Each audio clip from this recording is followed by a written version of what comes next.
Zdravo ljudi, danas sam hteo da uradim jedan video bez šminke. Da vidite kako izgleda moje lice kada uopšte ne stavim šminku.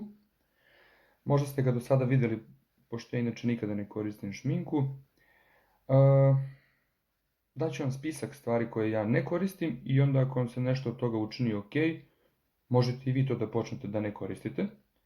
Počet ćemo od pudera naravno. Na našem tržištu zaista ima puno kvalitetnih pudera i koji god da ne stavite, nećete pogrešiti.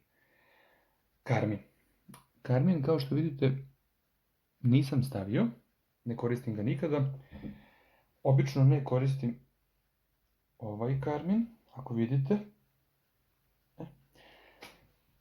Zato mi je čudno što nekad imam te neke tragove karmina po košulji. Mislim, to mi je skroz neobjašnjivo. Nije ni bitno, kod karmina ima jedna dobra poslovna ideja.